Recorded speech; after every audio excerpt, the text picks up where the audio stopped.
All right, good evening, paranormal peeps. Jason Hewlett here, paranormal network manager and sometimes paranormal investigator.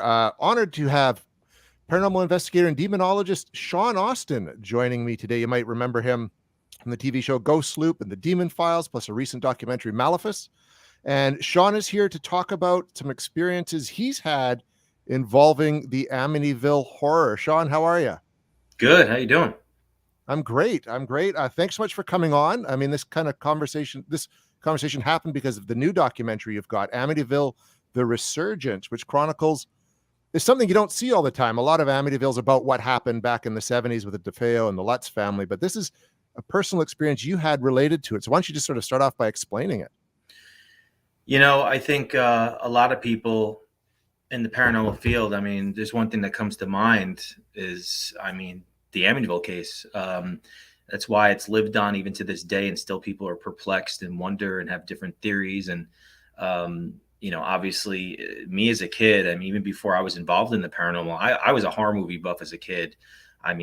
These horror movies, the first movie that gave me a nightmare, a lot of the movies that I watched as a kid, I'd laugh at, but the only movie that actually gave me a nightmare was like The Exorcist, and I'd have nightmares of that girl in the nightgown in the corner of my bed, and stuff like that. But I remember watching the Amityville horror and stuff. It was definitely a creepy movie, but as you start to watch those documentaries as you get older, it's just that story was just such a fascinating, unexplained, you know, true crime case that also had paranormal elements to it.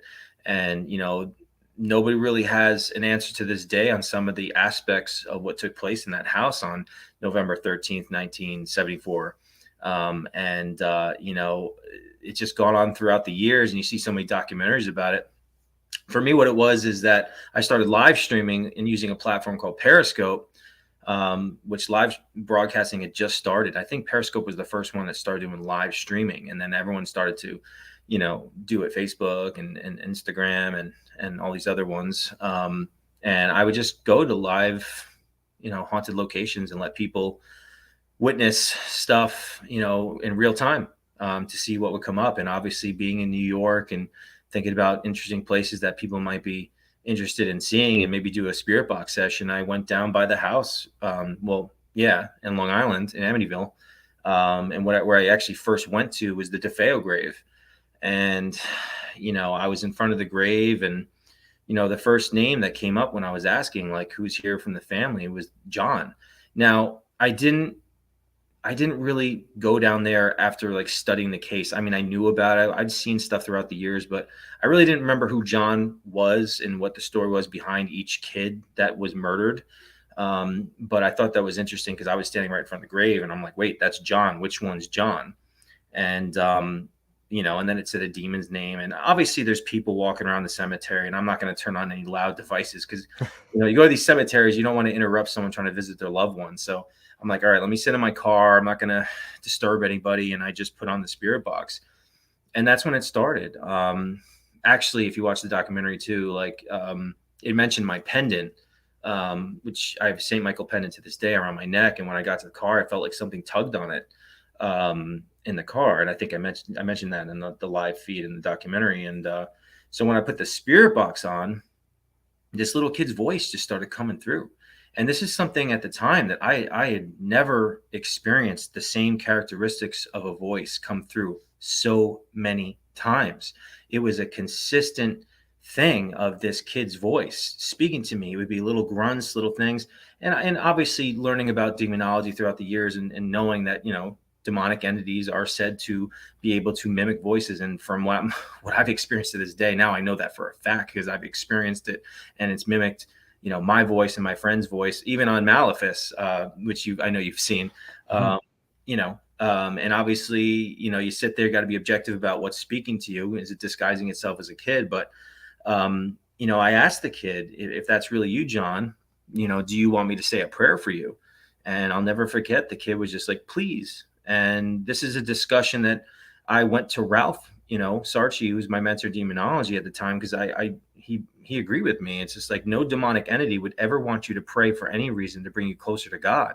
And for this kid to actually encourage me to pray in the car, and this has been a kind of like a recurring theme in how I approach the paranormal, always offering to pray for spirits. And I get a lot of reciprocal evidence and a communication from these spirits because they truly know, I believe, from my aura and my intention, subconsciously, that I really do care, to try to help them. I'm humbled to be able to speak with them.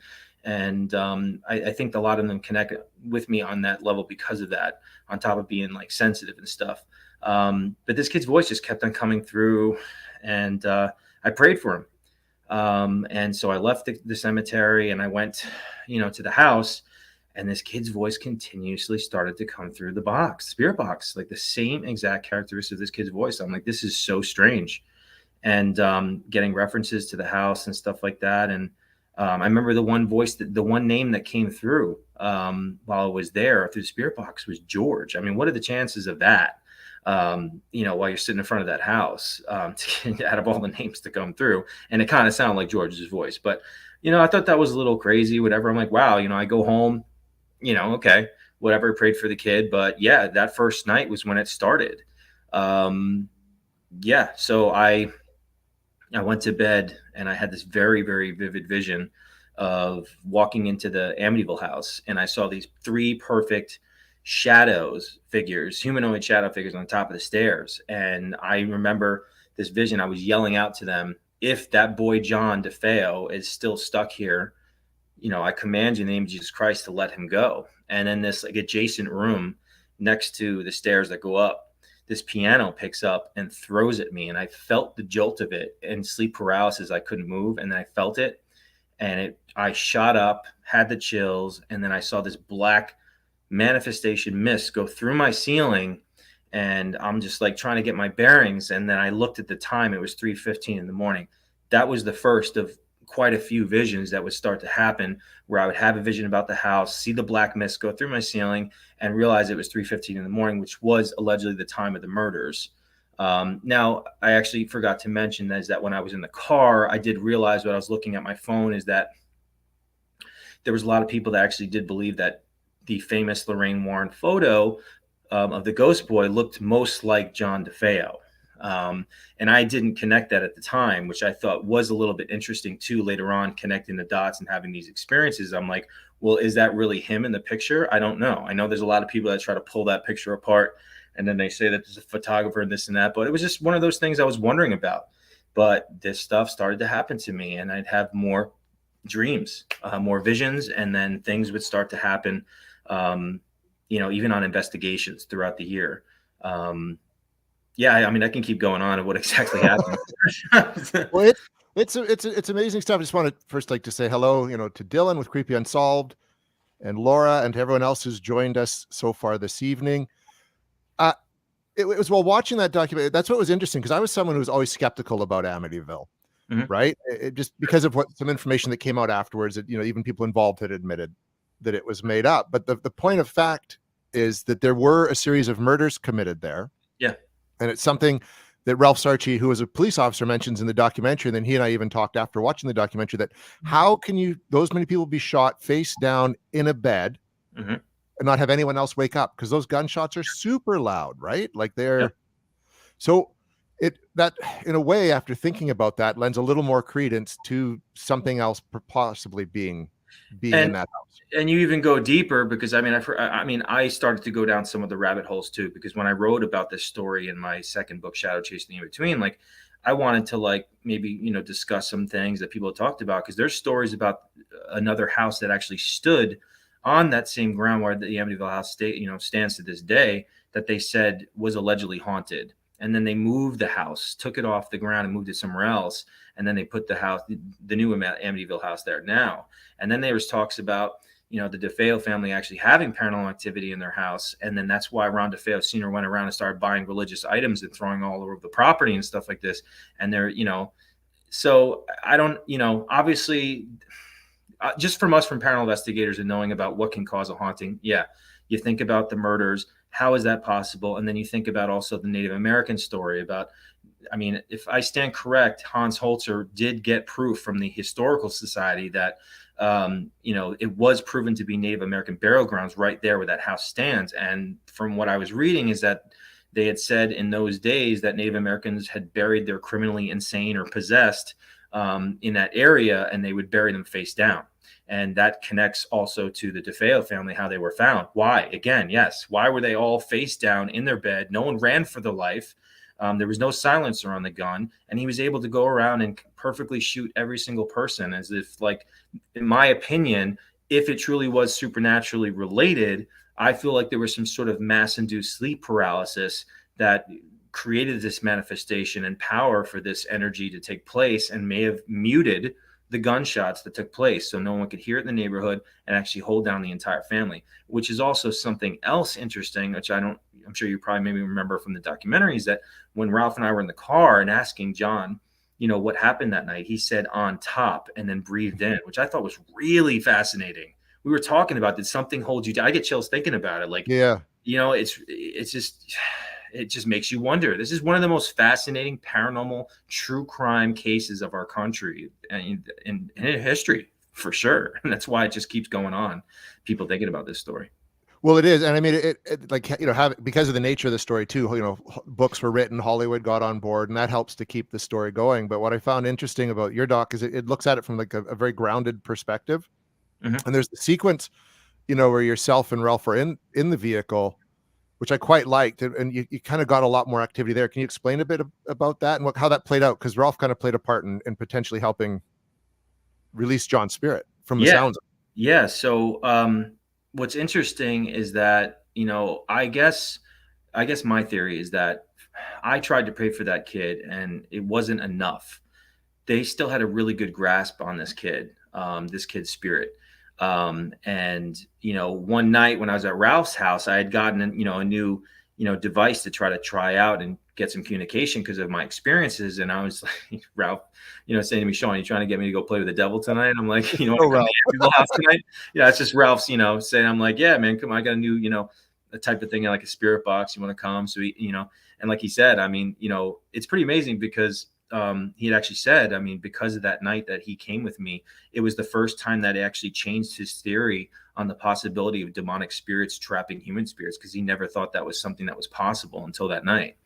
And yeah, when we were in that car, I mean, both of us were just mind blown on the intelligence and the specific references to the case, and the boy responding to us as if he's John. And obviously, you see in the trailer, when Ralph asked, was that you, John, in that picture on the second floor, that famous picture? And to have a kid's voice literally come back and say that it wasn't me, or that isn't me, is just so insane. And so now you think, okay, was that picture a demonic force disguising itself as a child? Or maybe it is debunked. But one thing for certain, we have this kid actually, through this device, actually responding to us intelligently and telling us that's not him in that picture, which I think actually separates from that debate and actually causes another debate because of that, what just took place. What, actually, I found it just recently from watching another documentary. I'd watched the Amityville documentary on Tubi right after we released our documentary, because I was just curious because it was a brand new Amityville documentary. I never knew this, is that John DeFeo allegedly was the last family member to die. He lived the longest. He was shot in the back, and they say he was paralyzed, but he lived longer than the entire family, which actually was interesting to me. Wondering about my theories is that may have contributed to why his spirit may have been trapped there, and his family was able to cross over because he was still living longer than his family. Maybe he was lost. Maybe he was there and these dark energies took advantage of that situation. It's just something else to think about, but it was another interesting aspect that I did find out right after we released the documentary. Yeah, and I hadn't heard that either, right? I never heard of an order upon which, they had the theories about who was shot in which order, but to hear that John had lingered longer, I think is fascinating. And what's fascinating too is that child's voice was consistent, from the gravesite to being in the car. And I've used Spirit Box many times, and you're right, you never almost get the same voice twice, maybe a couple times, but not that consistently. I thought that was really interesting. You could tell watching the show.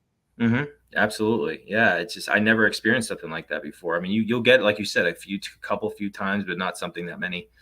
These are the things that just brought validity to my experience. And then, to actually go back there with Billy, who directed, the documentary, and sit there in the car and have this strange, I mean, I know people are skeptical about like orbs and stuff like that, but if you watch that initial one, like you can see it actually darts outside in front of the windshield and it comes through the windshield, and I have to follow it around in the car. And actually, when it got closest to my camera just shut off, and to actually have my electrical equipment react to something and see something like that, and then have all these intelligent responses. And all we're doing is sitting in the car. And I never even been in this house. I mean, like, it's just, it's very, it's very interesting to say the least. We're getting a little bit of play here from Amityville Horror Films and more about the documentary. It looks like Oh, geez. that's pretty cool. Yeah. Yeah, I am one of those that's super skeptical about, or I am just as an investigator, right? But that was interesting, the one, Yeah. because it does come through and you do follow it around inside the vehicle, which I thought was quite. And it although was, everyone else it was was like too. 30 something degrees that night. I mean, there's just, there was no bug, and that's what I look for. And I think it's very hard sometimes to decipher something that's spirit energy and something that's rational. But that's why I'll look for something that actually defies gravity, will change direction abruptly, and have an intelligence to it. So either you can eliminate it as one or two things. It's either some sort of bug or it's an anomalous item that's taking place. We don't know what it is, and just say we don't know.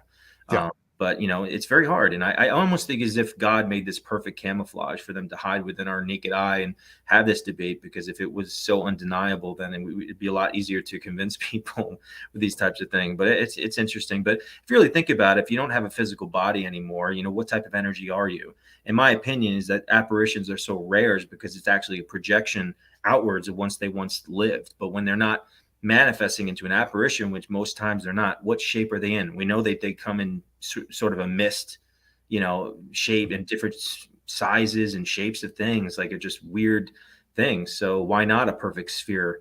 I mean, we've got atoms inside our body. There could be some sort of correlation to, I don't know. It's something to think about. But I mean, obviously I've had experiences throughout the years, and I definitely believe in spirit energy with the stuff that I've seen and captured myself. But everyone has their own assessment and their judgment they want to approach the paranormal, and that's that. Well, and that's the thing. Like it's just different approaches, right? And because we don't know yet what it all is, it's you got to have different theories in which to approach it. One thing that I found interesting, like I wanted to share a bit from my experience of watching the documentary, is as it went on, like I felt a presence show up in my house because I watch it here at my computer, and through the doorway there in the rec room, I could just feel something appear and stand there like the whole time watching it. And it was like, you just know when you're being watched by something, and something that isn't good, right? I've had an experience enough times, and I thought that, and it was there the whole time I watched it. As soon as the documentary was over and it wrapped up and I turned it off, it went away. Yeah. I can't explain that. I cannot explain what that was. And that's just something about this case. And I think, for me over the years, and even just like Malefus, it's just like the most fascinating, interesting cases to me that I've gone through and investigated throughout the years, the ones that stick to you, or when you just acknowledge it a little bit, it's like there. You can feel its presence. You can feel the connectivity to its energy. It's around you. It's in your presence. And it's just like it sticks around. And then Amityville is just one of those where it's just like, I was, even today, I was driving today, I was seeing 315 all over the place. And I'm like, here we go. I'm talking about it tonight. And actually, as a matter of fact, I'll tell you, which I'll actually post. I'm going to post it. I had some of that references to the Amityville thing. Again, I was just at Goatman's Bridge this past week, and we were doing a little investigation. We're going to do a documentary of the story. And I was there with my buddy, and like while we were live streaming, all of a sudden he got an EVP. And someone said Amityville, and I was talking about, oh God, right before that he got the EVP. I heard a fly buzz right by my ears. Zzz. Right after that, we got the EVP of Amityville, and I asked about the shadows, and then some Class A EVP says from your vision. I mean, it's referencing my vision again about the three shadows. I get the fly buzz in my ear, all in succession, and it's just like, there it is again. It's something. It's definitely something. I don't know what it is, but like you said, when you had that experience, didn't you have something like you just saw, like you had a dream about the boathouse or something? That same night. So after that, I had a dream where I was in, I was at Amityville with my colleague who I investigate with, Peter Wren. And we were checking the house out. And we did a tour, and we went down to the boathouse. And then in the boathouse, it just got really dark, and there was like these dark figures in there. as well. And I woke up, like, it was just one of those moments where I woke up, and it was like right in the 3 o'clock hour, the 3 a.m. hour. Yeah. Yeah, Right. 'cause that was one of my visions, that I opened up the door to the boathouse and it was dark as hell in there. But I saw one shadow figure and I was saying to him, George, is that you? And then I woke up, black mist to the ceiling, 3:50 in the morning. It's just, yeah, I don't know what it is. Like, and also the Ed Warren vision that I had too, I thought was really interesting. That was years ago before I even went to the house. So I really do believe that he came to me and told me that this whole play of events, he was referring to it, and having the hand and leading that boy to actually help. Well, and I think it definitely, it seems like it's changed something. It'd be interesting to go back now to the house and see if Yeah. anything more is lingering. There's a question here for you from Maria. Why would it wake up now? Why do you think it would wake up now, Sean? Or do you think it's always been awake and we're just, because you're paying attention to it, it's sort of showing itself? Well, in my experience with all these different locations, again, because of the way I approach the paranormal, when you pray for spirits, it is a different ball game. If you're talking about negative spirits that have some sort of hold on some sort of human spirit, and you make them lose their grasp of a human soul, you're basically taking a soul away from the devil, and they will put a target on you very seriously, to take revenge against that. And that was what Maleficus was about. And that's what I did here. The boy was here, and my intent was to pray for the boy. Obviously, it wasn't enough. And then Ralph coming with me and experiencing that stuff in the car with me, he was blown away. And he's like, that's it. I'm gonna go to actually mass and offer up my communion specifically for that boy, which I thought was so profound and amazing. And then every time I went back afterwards, that boy never came through, but the boy was referenced to in a third person perspective.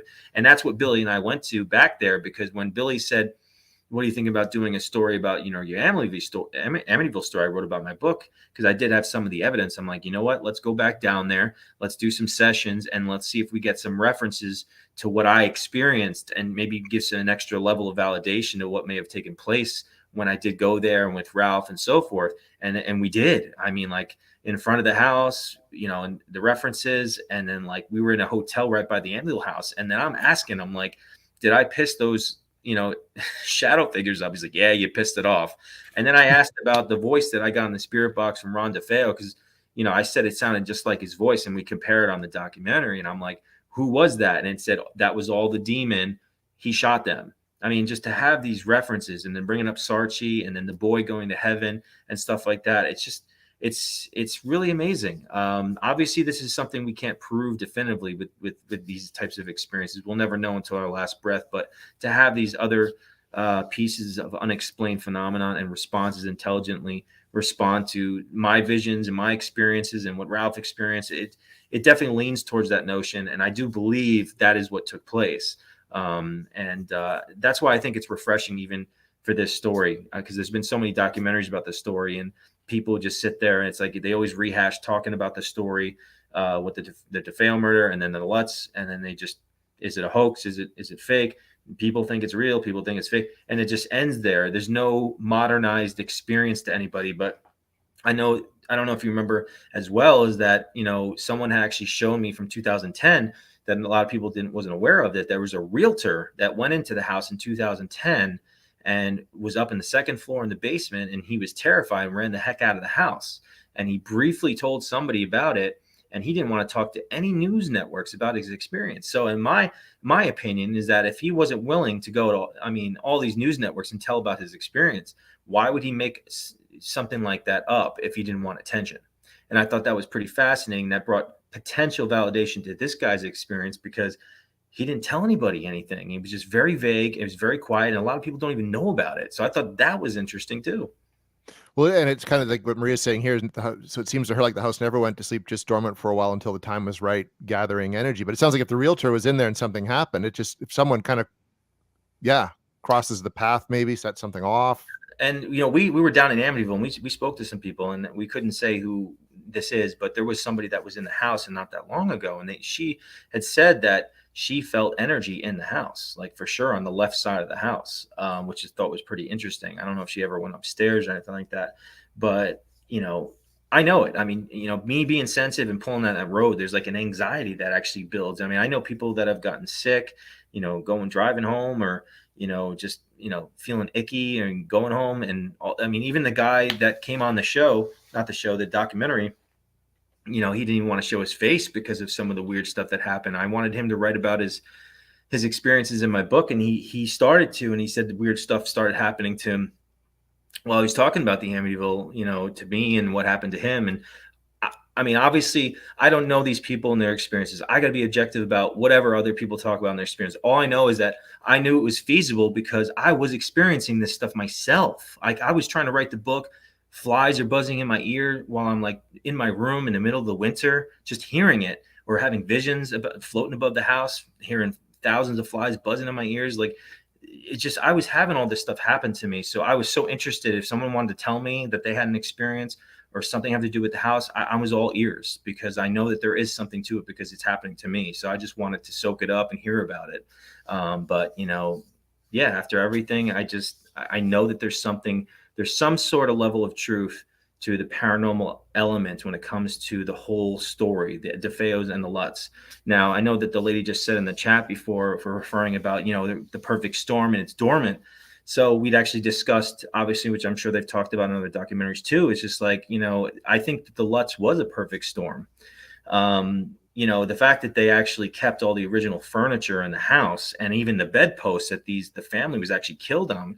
I mean, a lot of us paranormal researchers, we know that every physical object retains energy. And if someone actually lost their life tragically and blood was splattered all over these types of items, I mean, that it left some sort of energy. And actually, it wasn't in the documentary. You could go down so many different rabbit holes with this story. I mean, it's crazy. Yeah, you could. I mean, like the whole Hans Holzer thing too. I mean, if you saw some of his, Polaroid pictures, that he actually took pictures around the house, and he had pictures of the bullet holes in the house, and there was actually like a yellow glow around the bullet holes. So, that's just something to think about too. What supernatural like event took place that night? Why is there so much energy circulated around the murder like that happened that night, and just the mystery, the mysticism behind it? It's that's why the story will always go on and always fascinate people. Well, I know, having watched the documentary and even having the experience while watching it, that I gave it a second thought in terms of the validity of, especially of the paranormal side of things. What I found interesting is kind of the last thing I want to touch on is how the community of Amityville doesn't really embrace the story all that much when you're into, you know what I mean? Like that, which like Salem does, lots of places do, but it didn't. I thought that was fascinating. You're talking about Amityville in general? Yeah, Amityville in general just doesn't, they don't, really. Because it's such a sensitive subject, because I guess, they say that some people, they made up this story. I believe that they had real paranormal experiences in the house, and they may have probably exaggerated some for the book, which they do a lot for these movies these days anyways. I mean, it's never the real story. They add just a little cherries on top. But I mean, it was interesting. The Lutz family, I mean, Kathy and George did take a lie detector test, and they did pass. I mean, as much as you may, credit that or discredit it. But I mean, even the voice of George Lutz. I mean, I had, a very nice lady. She may be watching right now. She knew George Lutz in life. She was friends with him. And when she heard that part, when that voice came through the spirit box, she dropped her phone and she freaked out, because she's like, that's his voice. And, to say something like, stole my soul, what stole your soul? Like my home, like a house, and referring to that. And I was actually filming Ghost Loop. I was in some hotel and they said it was haunted. I was just live streaming in the middle of, like September or something like that. And I had planned to start writing my book a couple of months later. I wasn't even thinking about Amityville. And then I psychically saw George Lutz's face in my mind's eye. And that's why I asked out loud. I'm like, wait a minute, George, you here? And then the response start coming through, referencing him. I'm like, why are you following me? The chapter. And it's all about the reference to this story, acknowledging it. And that's when these weird things would continue to start to happen. It's crazy. It is, and it was great that you guys could document so much of it. The voices. I think, didn't you guys get Ron's voice as well? Yeah, I was And just in the it middle sounded of just it. like him. Jason, I was in the middle of some cemetery that I would frequent over the years. It's one of the first cemeteries that I would investigate. I had many experiences there. My grandparents are buried there. And I was just live streaming, and like out of nowhere, like my ears are really just keen. I'm a musician and stuff like that. I just heard that voice say, I'm in prison. I'm like, that sounded like Ron DeFeo's voice. So I clipped it out, And then I tried to search online on YouTube in any of his interviews saying the word prison, and I was able to find him saying the word prison. And I just want to get the closest to those. And I'm like, you can see the nuances, the characteristics of the voice are absolutely similar. But what's interesting is that, it's his voice, but he was alive still, and he was in prison. And he's like, I never could find. I got some guy coming at me on YouTube the other day, and he's like, "Oh, you put those voices in there. You just took it from the interviews." I'm like, "All right, find me where George Lutz says stole my soul, and find me where Ron DeFeo says I'm in prison, because I don't think that you're ever going to find that." Because so those phrases specifically, yeah, that's going to be hard. Yeah. Talk about prison, but he's like, I mean, it just, and I had witnesses to that live. I mean, it was just a spirit box going through the freaking radio frequencies. You can't fake something like that. I mean, let alone why, if I was going to fake something, why in the hell would I live stream? I would do it in the edit, say, here's the voice, it's fake. But I don't care. It's just, I know what I experienced, and, you throw it out there and you bring awareness to the situation. I know a lot of people are fascinated by that story. And if I was on the other side of the fence with this, I would want to hear about it too. And I'd be very interested in hearing someone's experience about it, because it's such an infamous, crazy, paranormal case that's just, captivated people throughout the decades. Well, and I think this will definitely keep the story going. It's a fine documentary, and I encourage people who haven't seen it yet definitely to check it out. One last comment here. I was a huge skeptic till I met my wife. She's almost like a magnet everywhere we move, because I was military things always happen around her, and now I truly believe 100%. And that's like what you're saying, Sean, with the Amityville, is once you have a personal experience related to it, you can't refute it. That's no matter what anyone says. These days, people can fake so much on YouTube and CGI. It's so easy to do something like that. And, that's why it's so easy to pull apart, some of the stuff people do. And it's bad for people like myself. Jason, you're passionate.